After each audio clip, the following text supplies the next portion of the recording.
Have you ever felt like life is throwing one challenge after another at you, leaving you wondering, why can't I just be happy? Or maybe you've caught yourself thinking, why does happiness feel so temporary? One moment I have it, and the next it's gone. These are questions we've all asked ourselves at some point. But what if I told you that there's a way to find peace and happiness no matter what situation life puts you in? Imagine this. You're walking on a sunny day, enjoying the warmth on your skin. Suddenly, dark clouds gather, and it starts raining. Most of us would curse our luck, get annoyed, and let that moment ruin the day. But what if, instead, you could look up at the rain and smile, appreciating the cool drops as nature's blessing? Happiness isn't about avoiding the storm. It's about learning to dance in the rain. Welcome to Wisdom Woven. Here, we explore timeless teachings and practical insights to help you navigate life with peace and joy. Before we dive in, let me share something important. There are so many views on this channel, but only 0.2% of viewers actually subscribe. If you find value in what we're sharing, don't forget to like, comment, and share this video with someone who needs a little more joy in their life. And of course, subscribe to our channel so you don't miss any of the life-changing wisdom we bring to you. In today's video, we'll explore how Buddhism, a 2,500-year-old philosophy, teaches us to stay happy in every situation. No, it's not about escaping reality or pretending everything is perfect. Instead, it's about understanding the nature of life and transforming how we respond to it. Buddhism starts with the idea that life is full of ups and downs. It acknowledges that suffering is a part of the human experience. But it doesn't stop there. It offers a way out, a way to find lasting happiness through mindfulness, compassion, and wisdom. The teachings of the Buddha remind us that happiness doesn't depend on external circumstances, but on our inner state of mind. They guide us to shift our perspective, showing us that even in pain, there's an opportunity to grow. As we continue, we'll uncover some of the most profound insights from Buddhism that can help you embrace life's challenges with courage and grace. Whether it's dealing with stress, managing relationships, or finding clarity in a chaotic world, these teachings hold the key to a happier, more peaceful you. Stay with us as we unravel the secrets of happiness, step by step, through the wisdom of Buddhism. You're just one insight away from a new way of seeing the world.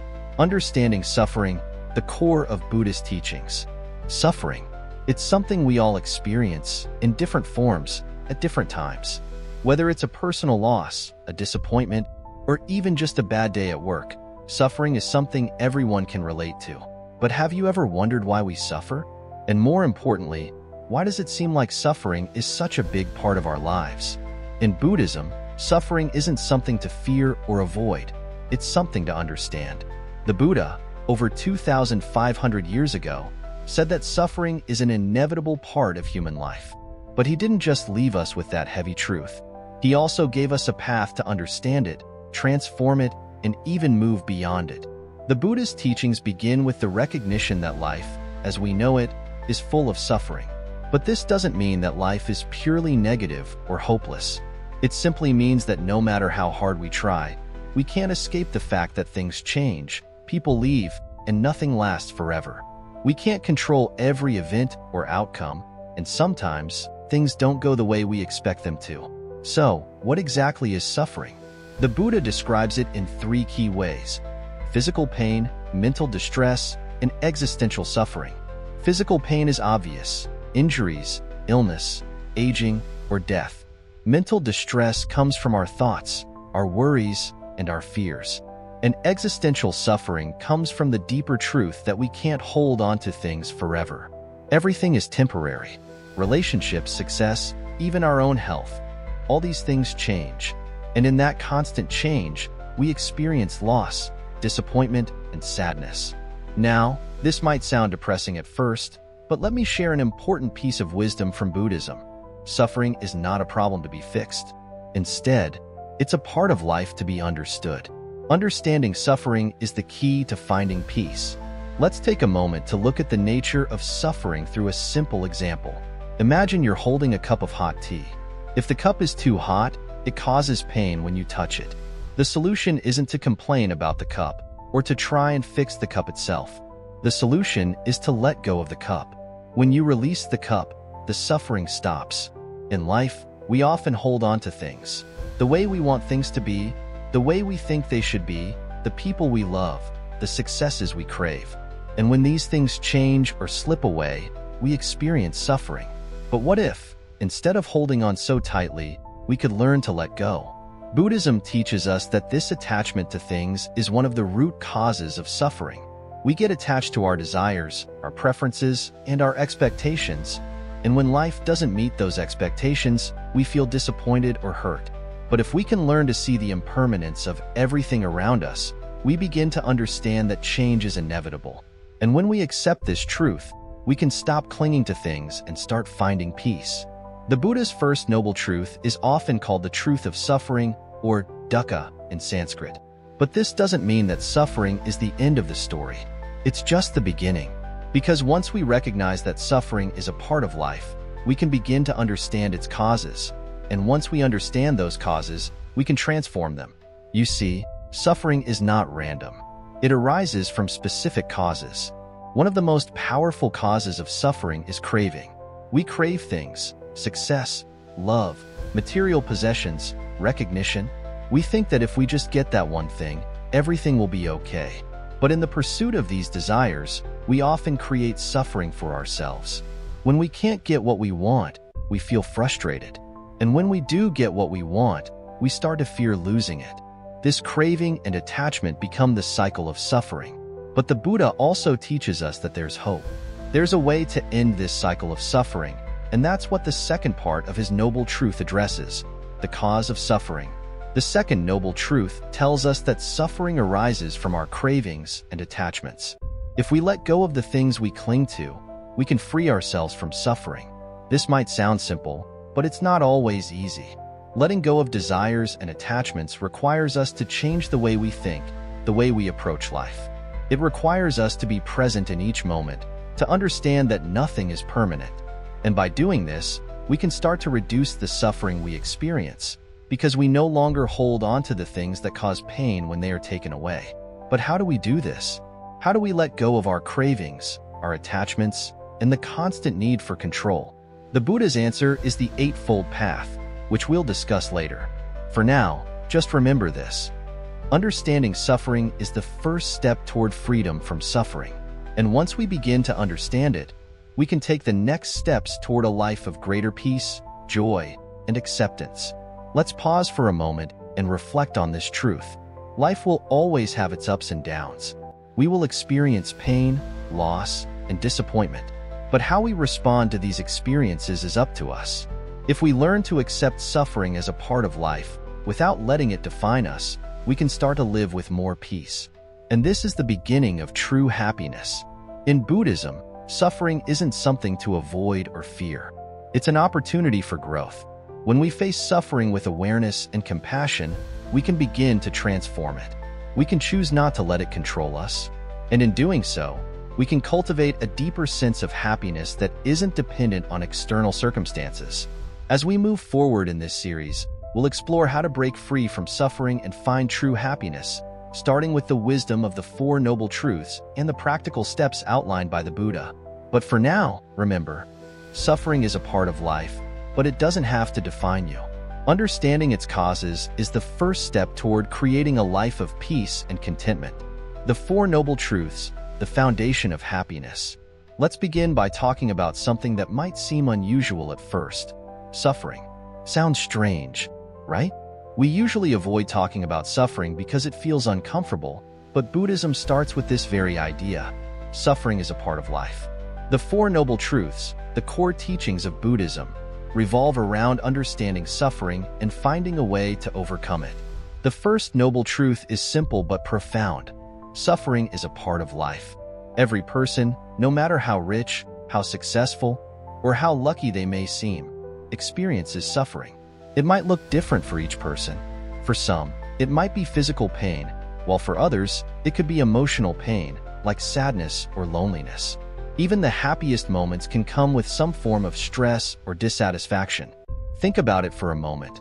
When we're at the peak of happiness, it's often followed by a fear that it won't last.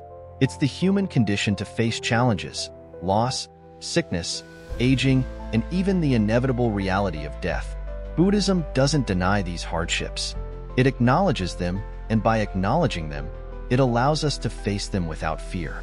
But, and this is key, Buddhism doesn't just talk about suffering. It gives us a way to deal with it. It doesn't tell us to avoid suffering or run away from it. Instead, it teaches us to understand the root cause of suffering and how we can transform our relationship with it. The second noble truth explains exactly why we suffer. The second noble truth is about the cause of suffering, and it's surprisingly simple. It's our desires. Desire, in this case, isn't about just wanting things. It's about craving, clinging, and needing things to be a certain way. We constantly want life to unfold according to our desires. We want to be rich, healthy, young forever, successful, and loved. We want things to go the way we think they should. But the more we chase these desires, the more we feel unsatisfied when they don't come true, or when they inevitably fade away. This attachment to desires creates suffering. It's like trying to hold onto water with your hands. It slips through, no matter how hard you try to grip it. Life is always changing, and yet we often demand that it stays the same. Imagine you're holding on to something tightly. Perhaps it's a thought, a goal, or even a person.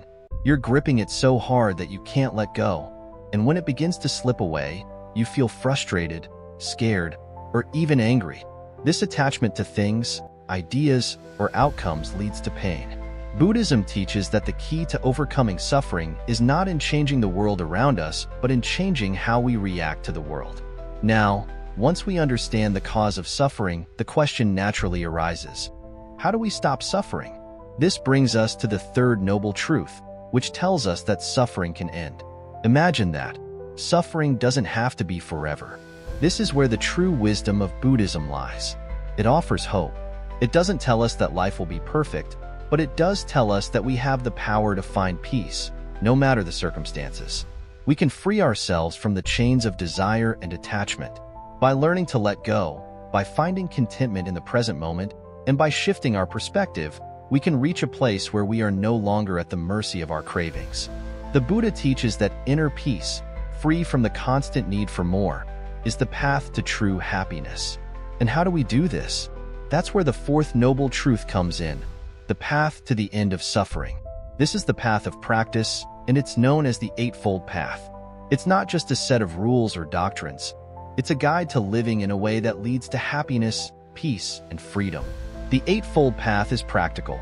It's not about escaping the world, but about engaging with it in a wise, mindful way.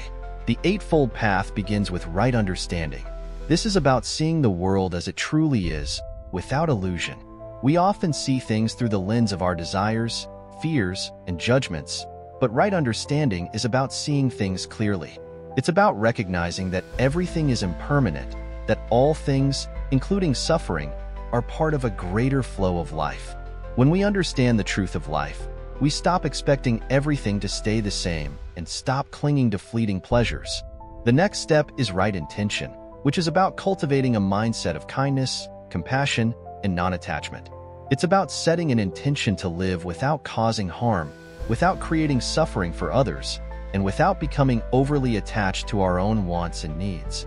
Right intention is about moving through the world with a heart that is open to others, a mind that is clear, and a spirit that is grounded in peace. Then comes right speech. Our words have power.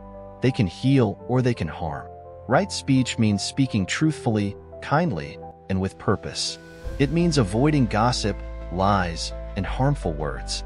When we speak with compassion and truth, we not only help others, but we also create harmony in our own hearts.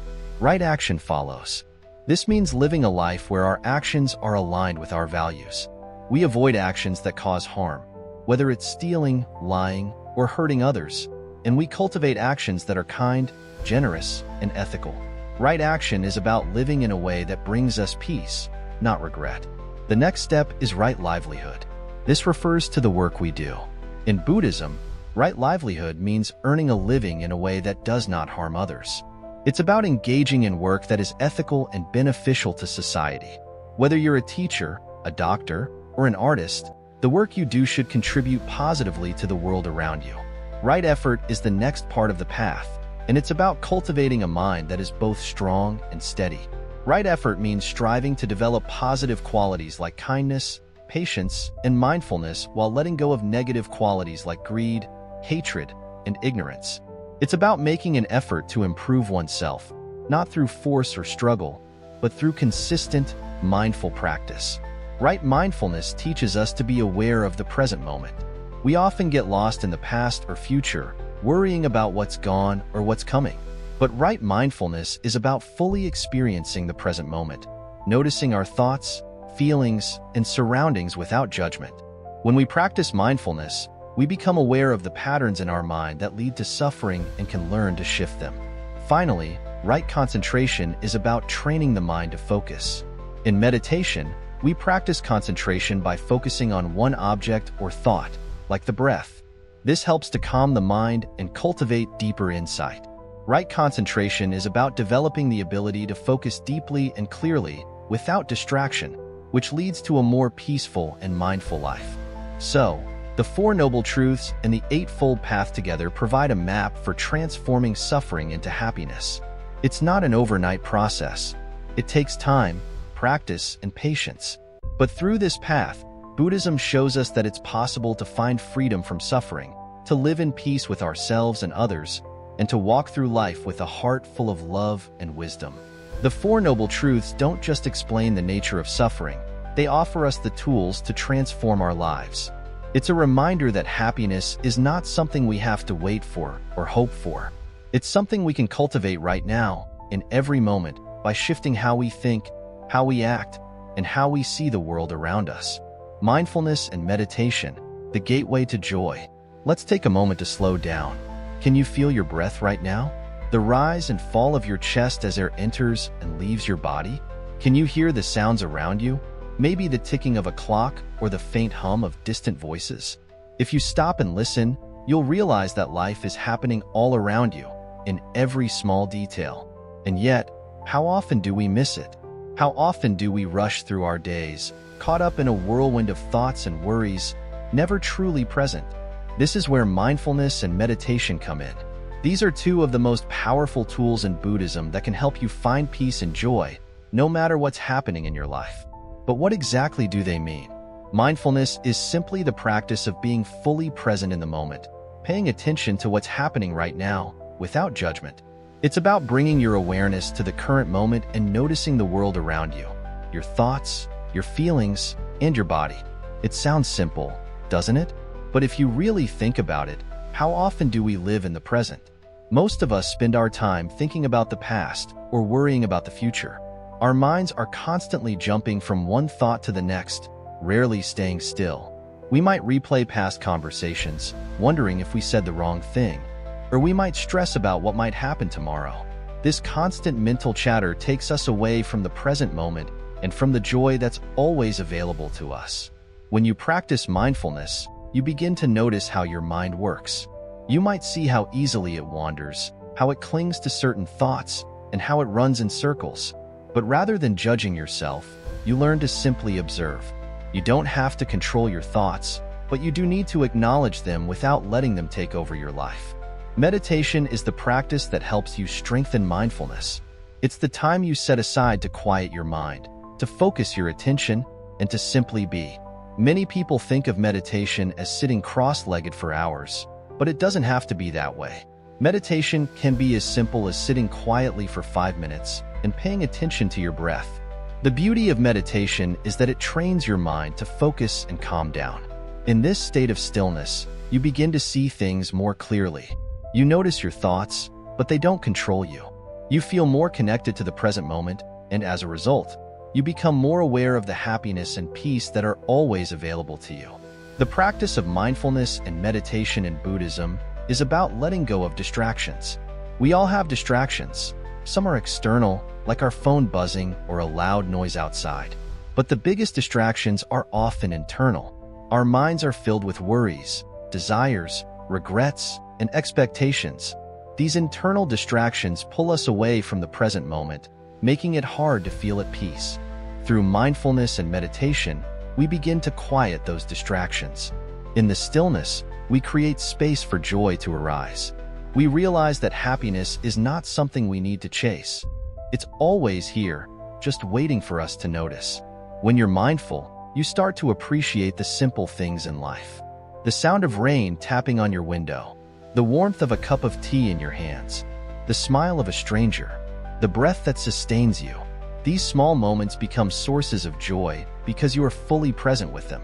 Mindfulness and meditation also teach us to be kind to ourselves. Often, we are our own worst critics.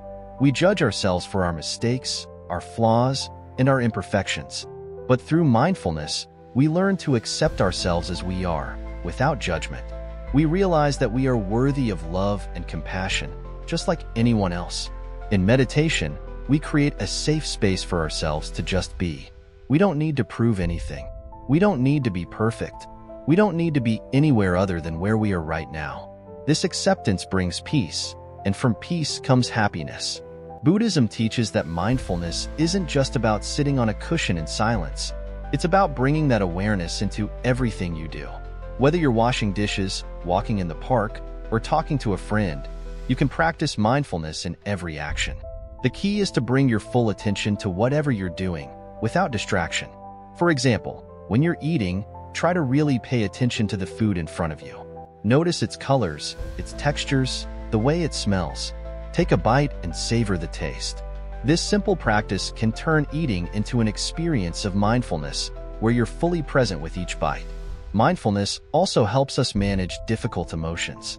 When you feel angry, sad, or frustrated, mindfulness allows you to observe those emotions without getting caught up in them. Instead of reacting impulsively, you can simply notice what you're feeling, accept it, and let it pass. This gives you the space to respond with wisdom and compassion, rather than reacting out of habit or emotion. It's important to remember that mindfulness isn't about getting rid of your thoughts or emotions. It's not about forcing yourself to feel happy all the time. It's about accepting what is, as it is. It's about being present with whatever comes up, without judgment. And in that acceptance, you find freedom. Meditation and mindfulness also help us build resilience. Life is full of challenges, and we can't avoid them. But by practicing mindfulness, we become better equipped to handle whatever comes our way. We learn to face difficulties with a calm mind and an open heart.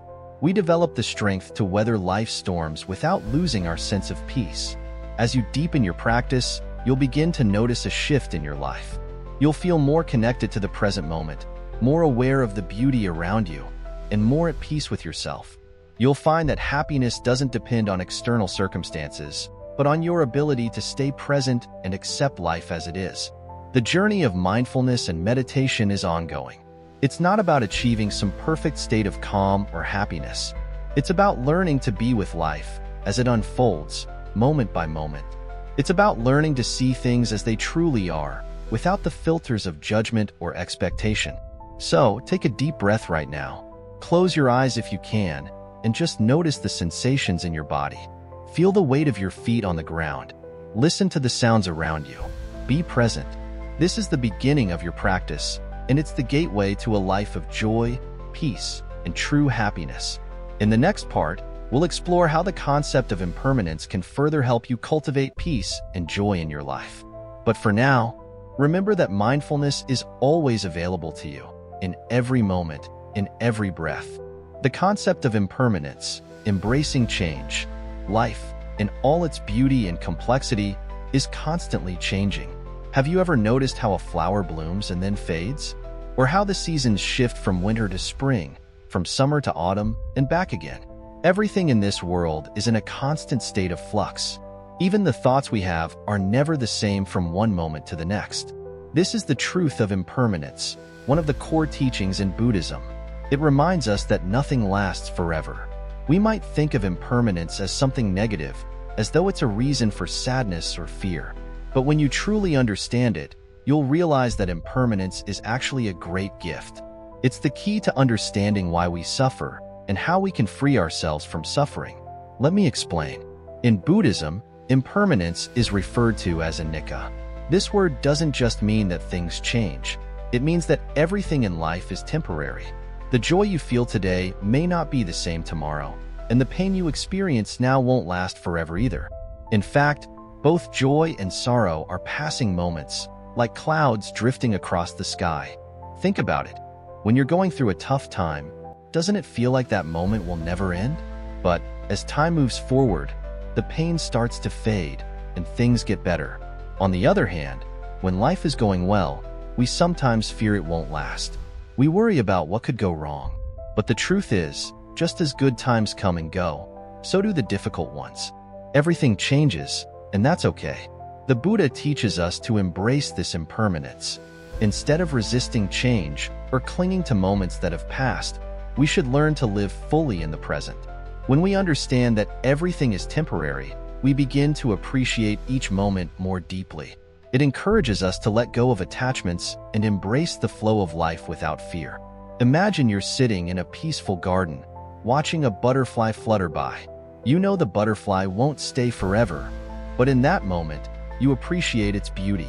If you tried to hold on to it, you'd lose the chance to truly see and appreciate it. The same goes for everything in life. If you try to hold onto every moment, you'll miss out on the richness of the next one. The beauty of life comes from the understanding that each moment is precious because it is fleeting. When we experience loss, it can be painful. Maybe we lose a loved one, or a relationship ends, or a job opportunity slips away. The feeling of loss often stems from our inability to accept impermanence. We want things to stay the same, to remain as they were, but life doesn't work that way. Everything is in motion, constantly shifting. Accepting this allows us to heal and move forward, because we know that this moment of pain won't last forever. The concept of impermanence can also help us in our everyday life. Think about the small problems or annoyances that bother you. Perhaps it's the traffic on your way to work or the constant noise from your neighbors. In the moment, these things might seem overwhelming. But when you remember that everything is temporary, these annoyances lose their power. They are not permanent, and they don't define you. This realization can also free us from the pressure of perfection. In our culture, we often strive for the perfect job, the perfect relationship, or the perfect body. But this desire for perfection can make us miserable because perfection doesn't last. People change, situations evolve, and nothing stays exactly as it is. Instead of chasing perfection, we can learn to appreciate things as they are, imperfect, fleeting, and beautiful in their own way. One of the Buddha's most important teachings about impermanence is the idea of non-attachment. When we attach ourselves too strongly to people, objects, or ideas, we set ourselves up for disappointment because nothing in this world can be held onto forever. But when we let go, we find peace. It's like holding a handful of sand. If you grip it too tightly, the sand slips through your fingers. But if you hold it gently, you can enjoy the moment without fear of losing it. This doesn't mean we stop caring about things. On the contrary, when we accept that life is fleeting, we begin to care more deeply because we realize that we can't take things for granted. We appreciate our loved ones more because we understand that our time with them is not endless. We savor our achievements because we know they're part of a larger, ever-changing journey. Understanding impermanence also helps us find freedom from anxiety. Many of us worry about the future, afraid of what might happen. But when we understand that everything changes, we start to feel more at ease. Even the worst moments will pass. Even the toughest situations will eventually come to an end. There's a story in Buddhist teachings about a king who wanted to find the secret to happiness. He asked his wise ministers for advice, and they gave him many suggestions. But one minister gave him a simple piece of advice: find a ring that will make you happy no matter what. The king searched high and low for such a ring, but he couldn't find it. Finally, he came across an old man who gave him a ring with the words, "This too shall pass," engraved on it. The king learned that happiness doesn't depend on things staying the same, but on accepting that everything is temporary. By embracing impermanence, we free ourselves from the need to control every aspect of life. We stop resisting change and start flowing with it. Instead of holding on tightly to what we have, we learn to let go when the time is right. This doesn't mean giving up on life or letting go of everything we care about. It means learning to live in harmony with the constant ebb and flow of existence. So, what does this mean for you right now? It means that if you're going through a hard time, it won't last forever. If you're in a period of happiness, savor it, but know that change is coming. And that's okay. Every experience, every moment, is part of the beautiful, ever-changing journey of life. The more we can accept this, the more peace we find. As you go through your day, try to remember the truth of impermanence. Notice the small changes in your life, the changing weather, the passing of time, the movement of thoughts in your mind. Let these reminders help you embrace the flow of life and let go of the need for everything to stay the same. In doing so, you'll find a deeper sense of peace, joy, and freedom. Embrace impermanence and let it guide you to a life of acceptance and happiness. When we stop resisting change and start flowing with it, we discover a profound sense of peace that's always been within us. Life will continue to change, but we can find steadiness in our acceptance of this truth. And that is the path to lasting happiness. Letting go of attachments, freedom from suffering. When you hold on to something too tightly, it starts to hurt, doesn't it? Imagine holding on to a hot stone for too long.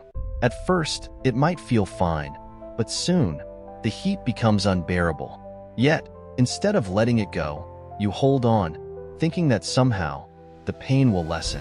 This is how we approach attachments in life. Attachments are not just about physical objects. They also include relationships, ideas, dreams, and even the way we want life to be. We become so attached to how we want things to turn out that we forget life has its own rhythm, one that might not always match our expectations. But what if letting go of these attachments could bring you freedom? Buddhism teaches that attachment is the root of much of our suffering. In simple terms, attachment is the clinging to things, whether they are people, possessions, or even moments in time. When we cling to something, we become afraid of losing it, and that fear breeds anxiety, frustration, and sorrow. You've probably felt it before, the fear of losing a loved one, the panic when something you care about is taken from you, or the sadness when things don't go as planned. All these are rooted in attachment. The Buddha, in his teachings, spoke of how attachment leads to suffering. He said, "Desire is the root of all suffering." But this isn't just about physical desire for things. It's about emotional and mental desires too. The desire to control everything, the desire for things to stay the same, the desire for validation or approval. These desires, when they become attachments, tie us down and prevent us from experiencing true peace. Now, you might be thinking, but isn't it natural to love people or care deeply about things? How can we live without attachment? And that's a great question. Buddhism doesn't ask us to stop caring or loving. In fact, love and compassion are central to its teachings. What Buddhism asks of us is to practice non-attachment, not to be consumed by our desires, and not to be overly fixated on the outcome of things. It's about learning to hold things lightly, appreciating them while they are present, but not letting them define our happiness. Take a moment to think about your own life. What are you attached to? Maybe it's a job that defines your worth, or a relationship that makes you feel complete. Perhaps it's an image of yourself that you're trying to uphold, or a past experience that you constantly revisit. These attachments can be like chains that keep you bound to the past, or to an idealized future that may never come. Let's take a closer look at attachment in relationships. It's natural to care for people, but when we become overly attached, we start expecting things from them. Expecting them to behave a certain way, to love us in a particular way, to always be there for us. And when they don't meet our expectations, we feel hurt, betrayed, or disappointed. This attachment can create a cycle of emotional dependence where our happiness becomes reliant on the behavior of others. The freedom comes when we can love others without expectations, when we can let them be who they are, and not try to mold them into what we think they should be. Similarly, attachment to material things can create a sense of lack. We think that having more stuff will make us happy. More clothes, a bigger house, a faster car. But even when we acquire these things, we often find ourselves wanting more, never truly satisfied. It's a never-ending cycle. Buddhist wisdom teaches that happiness doesn't come from acquiring more things, but from recognizing that we already have everything we need within ourselves. When we let go of the attachment to material possessions, we free ourselves from the constant chase and start to enjoy life for what it is, not for what we think it should be. What's the solution? How do we let go of attachment? It starts with awareness. We need to become aware of where we're clinging in our lives. Once we realize what we are attached to, we can begin to work on loosening our grip. This doesn't mean we stop caring about people or things. It means we stop defining our worth by them. We begin to see that our happiness is not dependent on external circumstances. Meditation is a powerful tool in this process. By practicing mindfulness and meditation, we learn to observe our thoughts without becoming caught up in them. When we meditate, we become more aware of the fleeting nature of our thoughts, emotions, and desires. We see that just as clouds come and go in the sky, so do our attachments. They rise, they linger for a while, and then they fade. With this understanding, we can begin to let go of the need to control everything and allow life to flow naturally. Letting go of attachment also means accepting impermanence, the understanding that nothing in life lasts forever. People change, situations change, and even our own feelings and desires change. When we try to hold on to something that's passing, we create resistance. But when we accept the impermanence of life, we free ourselves from the constant struggle to keep things as they are. We begin to see that change is not our enemy, but a natural part of life's flow. This brings us to the practice of non-attachment. Non-attachment is not about withdrawing from life or becoming indifferent. It's about being fully present in each moment, fully appreciating what is here, without clinging to it. It's about finding joy in the present, without the need to grasp at it or hold onto it forever. Non-attachment is freedom. It's the freedom to experience life fully, without the burden of expectations or fear of loss. In daily life, non-attachment can be practiced in small ways. For instance, when you are enjoying a meal, focus fully on the taste, the texture, the aroma, and the experience. But don't attach to the idea of "this meal must last forever," or "I need to finish this because I'm not sure when I'll eat next." Simply enjoy the moment.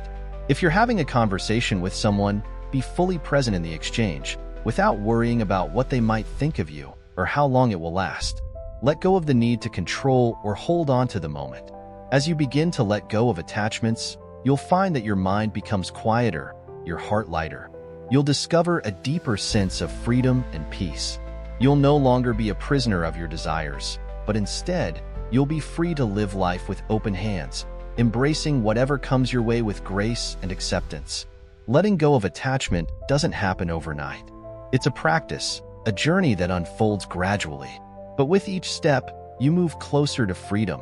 The freedom from suffering, the freedom to be truly happy in every moment, regardless of external circumstances. The power of compassion and kindness. In the journey of life, we often think of happiness as something personal, something we must chase, achieve, and protect. But what if happiness wasn't just about what we do for ourselves, but also about what we do for others? This is where the power of compassion and kindness comes in. Buddhism teaches us that true happiness isn't found in isolation, but in our ability to care for and connect with others. Compassion, in its simplest form, is the ability to feel for another person, to recognize their suffering and wish for them to be free from it. Kindness is the active expression of that compassion. It's doing something positive for someone else without expecting anything in return. Together, compassion and kindness have the power to change not only our own lives, but the lives of those around us. Let's pause for a moment and think. When was the last time you did something kind for someone? Maybe it was helping a neighbor, offering a smile to a stranger, or simply listening to someone who needed to talk. These small acts of kindness might seem insignificant, but they carry a profound impact. Not only do they bring joy to others, but they also bring joy to you. When we show compassion, we're not just helping others, we're helping ourselves. In Buddhism, compassion is considered one of the highest virtues. It's not just a feeling but an action, something we must cultivate in our hearts and practice every day. Compassion is the opposite of indifference. It's the recognition that all beings, including ourselves, want happiness and seek to avoid suffering. The Buddha taught that when we develop compassion, we transcend our own desires and ego, and we become more attuned to the needs of others. But here's the catch. Compassion doesn't mean just feeling sorry for others. It means understanding their suffering without judgment and wishing for them to be free from it. It also doesn't mean sacrificing our own well-being for others. Buddhism teaches us the importance of self-compassion, recognizing that we must care for ourselves in order to effectively help others. Think of it like this. If you're in a boat with others and the boat starts to sink, you don't jump into the water to save everyone while neglecting your own safety. Instead, you make sure you can stay afloat and safe first, so you can help others without risking your own life. Self-compassion is like that. It's about finding balance. We can only help others when we've taken the time to care for our own mental, emotional, and physical well-being. The Buddha described compassion as karuna, one of the 4 immeasurables, which are qualities that can be cultivated and expanded in the heart, along with loving kindness, metta, sympathetic joy, mudita, and equanimity, upekkha. These qualities make up the foundation of a peaceful and loving heart. They are called immeasurable because, when practiced, they have no limit. They grow and grow, touching everyone we encounter. But compassion is not always easy. It's easy to feel compassion for someone who is kind to us. But what about someone who has hurt us or caused us pain? What about people we don't even know? Buddhism teaches us to extend our compassion beyond the familiar, even to those who may seem difficult or undeserving. In fact, the true test of compassion is loving and wishing for the well-being of those who challenge us the most. This is where loving kindness, or metta, comes into play. Loving kindness is the unconditional love and goodwill we send to others. It's not based on whether someone is deserving of it or not. It's the simple wish for all beings to be happy, peaceful, and free from suffering. When we develop loving kindness, we begin to see others not as obstacles or threats, but as fellow human beings who, like us, seek happiness and wish to avoid pain. This shift in perspective can dramatically change our interactions with others. For example, instead of reacting with anger when someone cuts in front of us in line, we can remind ourselves that perhaps they are in a hurry, stressed, or going through a difficult time. In that moment, we can choose to respond with kindness instead of frustration. This simple shift in perspective can be transformative. When we are kind to others, we also create kindness for ourselves. Studies have shown that acts of kindness, whether big or small, release feel-good chemicals in the brain, like oxytocin and serotonin. These chemicals promote feelings of happiness and well-being, reducing stress and anxiety. So, in a very real, scientific sense, kindness is good for your health. But what about the people who have hurt us? This is where Buddhism challenges us even further. The Buddha taught that our suffering often comes from our attachment to past hurts, our clinging to resentment and anger. These emotions keep us stuck, trapping us in the past, and preventing us from experiencing peace in the present. Letting go of these negative emotions can be incredibly difficult. But the Buddha taught that forgiveness is not about excusing the actions of others. It's about releasing ourselves from the burden of carrying anger, resentment, or hatred. Forgiveness frees us. It allows us to move forward, unburdened by the weight of past grievances. Think of it this way. Carrying around anger is like holding on to a hot coal, hoping that the other person will be burned. But in reality, you're the one getting burned. When we let go of anger and choose compassion instead, we release the hold that pain and suffering have on us. We make space for healing, not only for others but also for ourselves. Compassion, kindness, and forgiveness are all connected. When we practice one, we create space for the others to grow. Each act of kindness ripples out into the world, creating a more compassionate and loving environment for everyone. It's not always easy. There will be times when you feel overwhelmed by the world's suffering, or when you're hurt by the actions of others. But remember that compassion is a practice, one that we can cultivate over time. Start small. Maybe it's offering a kind word to someone who seems down, helping a friend in need, or simply listening when someone needs to talk. The more you practice, the easier it becomes. And the more compassion you cultivate, the more happiness and peace you will find in your own life. When we open our hearts to others, we begin to heal ourselves. Compassion is not a limited resource. The more you give, the more you have. It's a cycle of love and healing that never ends. And in the end, when we practice kindness and compassion, we begin to see that the happiness we've been searching for was always within us, waiting to be shared with the world. Karma and intentions, creating a happy life. Let me ask you something. Have you ever wondered why certain things happen to you? Why you experience moments of joy, and then suddenly, something challenging comes your way. Sometimes it feels like life is a series of random events. But what if I told you that your experiences are not random at all? What if your actions, thoughts, and intentions are shaping your life more than you realize? In Buddhism, this idea is captured by a simple yet profound concept: karma. Karma is often misunderstood. People think it's just about good or bad actions. Good karma means you'll be rewarded, and bad karma means you'll be punished. But in reality, karma is much deeper than that. It's not just about your actions. It's about the intentions behind those actions. Your intentions, your mindset, and the reasons you do things are what truly shape the karma you create. Let's break this down in a way that's easy to understand. Picture a seed. When you plant a seed, it grows into a plant. The kind of plant that grows depends entirely on the seed you planted. If you plant a tomato seed, you get tomatoes. If you plant a mango seed, you get mangoes. Similarly, your intentions are like seeds. If you plant seeds of kindness, compassion, and understanding, you'll experience the fruits of those actions in your life: joy, peace, and harmony. But if you plant seeds of anger, jealousy, or greed, you may find that the results are much less pleasant. Karma is not about punishment or reward from an external source. It's simply the natural law of cause and effect. Every action you take creates a ripple in the world around you. When you act out of love, you create positive energy that comes back to you in some form. Whether through the people you meet, the opportunities that arise, or the way life unfolds. On the other hand, when you act out of hatred, fear, or selfishness, that energy also comes back to you. But it may bring stress, conflict, or hardship. Now, you might wonder, if everything I do is based on karma, does that mean I have no control over my life? Absolutely not. While karma is a powerful force, you always have the power to change the seeds you plant. You can choose to plant seeds of goodness, no matter what's happening around you.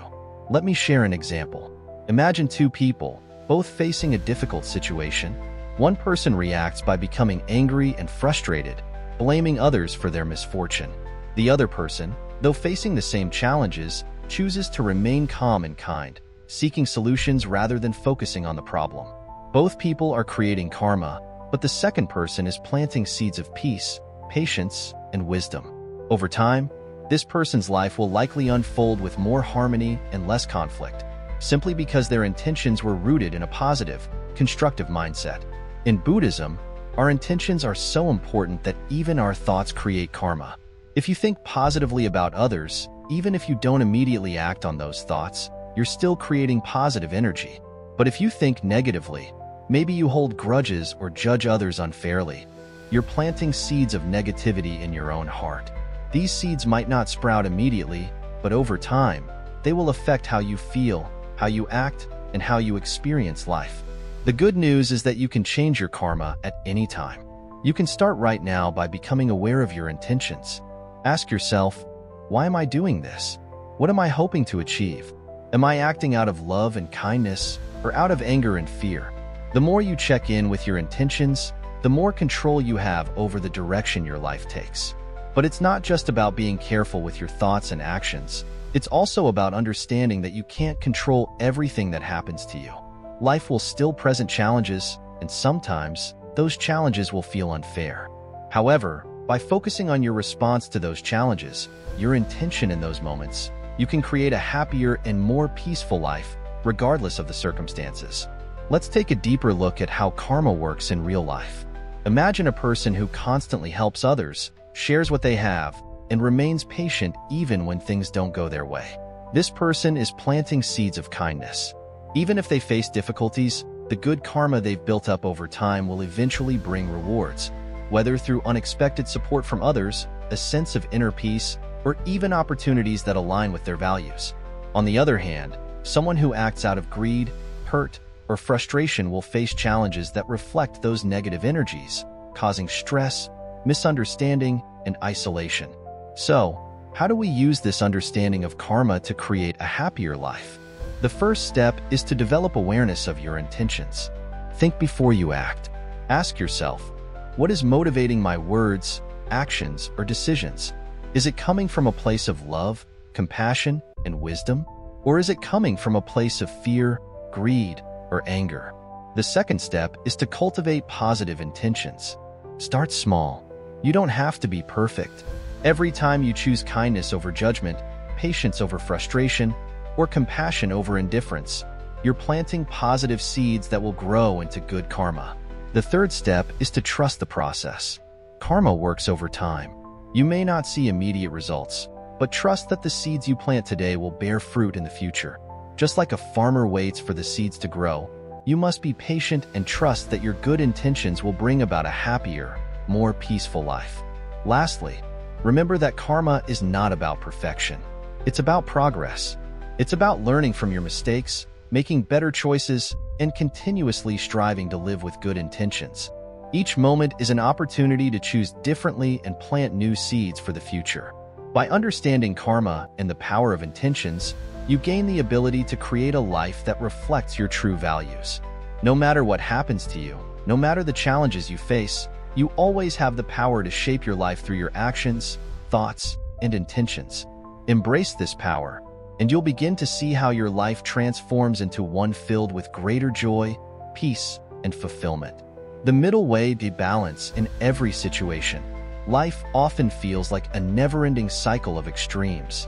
We find ourselves caught between two powerful forces, the craving for more and the resistance to what is. We either want to hold on to everything, to control every little detail, or we try to push everything away, hoping that if we just avoid discomfort, we can find peace. In these extremes, we lose our balance. But what if there's a way to break free from this cycle? What if, instead of swinging wildly between extremes, we could walk the middle path, finding balance in every situation? In Buddhism, this concept is called the middle way. It's one of the most important teachings of the Buddha and is the foundation for living a life of true peace and happiness. But what exactly does the middle way mean, and how can it help you find balance in your life? Let's start by understanding what the middle way is not. It doesn't mean being indifferent or passive, or just sitting back and letting life pass you by. It's not about avoiding pain or pleasure, joy or sorrow. Instead, the middle way is about walking a path of moderation, neither indulging in excess nor completely rejecting what life offers. It's about finding a balance between extremes, a path that allows us to fully experience life without being overwhelmed by it. Imagine you're standing at the edge of a tightrope, balancing between two cliffs. On one side, there's the desire to achieve more, to gain wealth, status, or success. On the other, there's the urge to let go, to give up, to be free of all attachments and desires. If you lean too far to one side, you risk falling. But if you walk the middle path, you find yourself balanced, steady, and grounded. The Buddha taught that both overindulgence and severe austerity lead to suffering. Too much pleasure, whether it's indulging in food, drink, or material wealth, can make us complacent, unhealthy, and attached. On the other hand, extreme self-denial, pushing ourselves too hard, or rejecting life's pleasures entirely, can create resentment and make us feel disconnected from the world around us. Both extremes cause suffering, but the middle way offers a way to escape this trap. The Buddha's own journey is a perfect example of the middle way. Before his enlightenment, he lived a life of extreme luxury, surrounded by comfort and wealth as a prince. But he soon realized that this life of indulgence didn't bring him true happiness. It only led to emptiness and dissatisfaction. So, he abandoned his royal life and went to live as an ascetic, denying himself basic needs and comforts in search of spiritual enlightenment. But he discovered that this extreme self-discipline also failed to bring lasting peace. It left him weak, disheartened, and closer to death than to enlightenment. It was only when he found a balance between these two extremes, between indulgence and extreme austerity, that he achieved enlightenment. He discovered that true peace comes from moderation, enjoying life's pleasures without becoming attached to them, and living with enough discipline to nurture the body and mind without harsh self-punishment. So, how can we apply the middle way to our own lives? It starts with understanding that balance is not about perfection. It's not about always getting everything right. Instead, it's about finding harmony in every moment, being present, and responding to life's challenges with clarity and wisdom. Let's take a moment to think about our everyday lives. Many of us experience stress from juggling multiple responsibilities, work, family, personal goals, and more. We often swing between overworking ourselves to exhaustion and then crashing in exhaustion, only to repeat the cycle. The middle way teaches us that instead of swinging between extremes, we can find a rhythm that nurtures us. One way to practice the middle way is through mindfulness. By being mindful of how we spend our time, we can avoid both overworking and procrastination. If you find yourself tempted to work nonstop, remember that rest and self-care are just as important as productivity. On the other hand, if you're avoiding work out of fear or anxiety, the middle way teaches you to approach your tasks with balance, taking small, manageable steps without pushing yourself to the edge. Similarly, when it comes to relationships, we often swing between two extremes, either being too clingy and dependent on others for our happiness or completely isolating ourselves out of fear of getting hurt.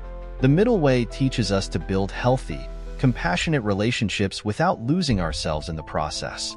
It's about giving love without becoming attached to the outcome, about caring deeply without holding on too tightly. In your personal growth journey, the middle way reminds us that we don't have to be perfect. It's okay to have desires, dreams, and goals, but it's also okay to let go when things don't go as planned. Sometimes, we push ourselves too hard, expecting constant progress and perfection. The middle way asks us to be gentle with ourselves. It's not about being better than others. It's about being better than we were yesterday, one step at a time. So, the next time you find yourself overwhelmed by life's demands or feeling torn between extremes, remember the middle way. Take a deep breath, step back, and ask yourself, is this an extreme response, or can I find a balanced approach? Whether it's managing your time, relationships, or your own inner peace, the middle way offers a path to live with ease, clarity, and contentment. The middle way also teaches us to embrace life as it is, rather than fighting against it. Sometimes, we waste so much energy resisting what's happening in our lives. We try to control things beyond our control, and we push ourselves to achieve more than we're ready for. But balance comes from surrender, accepting life as it unfolds and making conscious decisions from a place of wisdom. It's important to note that the middle way is not a static place. It's a dynamic, ever-evolving practice. Every day, we are presented with new situations and new choices, and we must continually adapt to find balance. What worked yesterday may not work today, and that's okay. The goal is not to reach a fixed state of balance, but to develop the ability to navigate life's ups and downs with awareness, flexibility, and peace. The beauty of the middle way is that it doesn't require us to give up anything essential to us. It simply asks us to look at our desires, habits, and actions with mindfulness, and to choose the path that brings us the most peace and clarity. It's about being present in each moment and responding to life with wisdom, compassion, and grace. In conclusion, the middle way offers a profound lesson for living a balanced, happy life. It shows us that happiness doesn't come from extremes, whether those extremes are in our work, relationships, or inner world. True peace is found when we embrace moderation, when we stop chasing after fleeting pleasures and stop running from discomfort. By practicing balance in every aspect of our lives, we can experience lasting peace, no matter what circumstances arise. So, next time you face a challenge or feel torn between two extremes, remember the middle way. Take a moment to pause, reflect, and choose a balanced approach. In doing so, you'll find that life becomes less about struggle and more about harmony, balance, and inner peace. Conclusion: cultivating lasting happiness and sharing the wisdom. As we come to the final part of our journey into the wisdom of Buddhism, let us pause and reflect on what we have learned so far. We've explored the core principles that can lead us to lasting happiness, but the real question now is, how do we take these teachings and live them, day by day, with sincerity and depth? Buddhism teaches us that happiness isn't a distant goal or something that only a few lucky people achieve. Happiness is available to all of us, right here and now. It doesn't depend on what we have or don't have, on how much money we make, or how many possessions we own. True happiness arises from within, from the way we see and experience the world. It's about transforming our minds and hearts, learning to be present, and cultivating wisdom, compassion, and peace in every moment. The path to happiness is not about avoiding challenges or hardships. In fact, Buddhism teaches us to face life's difficulties with open eyes, understanding that pain and suffering are part of the human condition. But through mindfulness and wisdom, we learn that suffering doesn't have to define us. Instead of being overwhelmed by our emotions or circumstances, we can approach life with clarity and calmness. One of the key insights we've explored is the concept of impermanence. Everything in life is constantly changing. The good times won't last forever, but neither will the bad times. The rain, the storms, and the struggles are temporary, and they will eventually pass. This understanding helps us let go of attachments and find peace in the present moment. When we embrace the fact that everything changes, we can stop clinging to things, whether they are people, possessions, or even our own ideas. We begin to live with less fear and more freedom. Another powerful lesson from Buddhism is the importance of mindfulness. By being mindful of our thoughts, emotions, and actions, we can begin to shape our lives in a way that leads to peace. Mindfulness isn't just about sitting in meditation. It's about being aware in every moment. Whether we're eating, walking, talking, or even working, mindfulness helps us stay grounded in the present, preventing our minds from getting lost in the past or the future. Through mindfulness, we also develop the ability to observe our thoughts without getting attached to them. We begin to see that our thoughts are not who we are. They are just passing clouds in the sky of our consciousness. We can choose which thoughts we want to nurture and which ones we want to let go of. In doing so, we create space for more positive, peaceful, and joyful thoughts to arise naturally. Then, there is the practice of compassion. Buddhism emphasizes that true happiness is not a solitary pursuit. It's about creating happiness for others as well. The more we open our hearts to others, the more we experience a deep sense of fulfillment. Compassion is not just about being kind to others. It's about seeing their suffering and understanding that we all share in the experience of pain. When we cultivate compassion, we recognize that helping others helps us as well. It brings us closer to the interconnectedness of all beings, reminding us that our happiness is tied to the happiness of others. The Buddhist teachings on karma also provide us with powerful tools for creating a happy life. Karma is the law of cause and effect. Every action we take, every word we speak, and every thought we think has an impact. When we act with kindness, honesty, and compassion, we are planting seeds of happiness that will bear fruit in our lives. On the other hand, when we act out of greed, anger, or ignorance, we create suffering for ourselves and others. Understanding karma gives us the power to shape our future by choosing actions that align with our deepest values and aspirations. Living in accordance with the middle way, the path that avoids both extreme indulgence and extreme austerity, is another essential Buddhist teaching that can guide us to lasting happiness. By finding balance in all areas of our lives, whether it's in our work, relationships, or personal pursuits, we can experience a sense of peace and stability. The middle way is not about moderation for the sake of moderation. It's about finding the approach that leads to true fulfillment and peace of mind. As we conclude, let's return to the central idea of this video, that happiness is not something to be found in external circumstances, but within ourselves. When we cultivate mindfulness, compassion, wisdom, and equanimity, we begin to shift the way we experience life. We stop reacting impulsively to the ups and downs of the world and begin to respond with calm awareness and understanding. Happiness becomes less about chasing after fleeting pleasures and more about discovering the deep sense of peace and joy that resides in our hearts, waiting to be recognized. But perhaps the most important lesson of all is that this path is not one we walk alone. As we cultivate our own happiness, we can share that happiness with others. We can be a source of light and positivity in the world, helping others to find their own peace and joy. The wisdom of Buddhism is not just for personal benefit. It is meant to be shared. By living in a way that reflects these teachings, we inspire others to do the same. So, how do we continue this journey after this video ends? The answer is simple. We practice. We begin where we are, with whatever tools and insights we have, and we take small steps every day to bring more mindfulness, kindness, and wisdom into our lives. And as we practice, we share the lessons we've learned, helping others along the way. Remember, happiness is not a distant goal. It's the natural result of living with awareness, compassion, and wisdom. So, take a deep breath, let go of the pressure to be perfect, and start today. With each step you take, you are bringing more peace into your life and into the world. Keep walking the path with an open heart, and you will find that lasting happiness is not just possible, it's already within you. Thank you for joining me on this journey through the wisdom of Buddhism.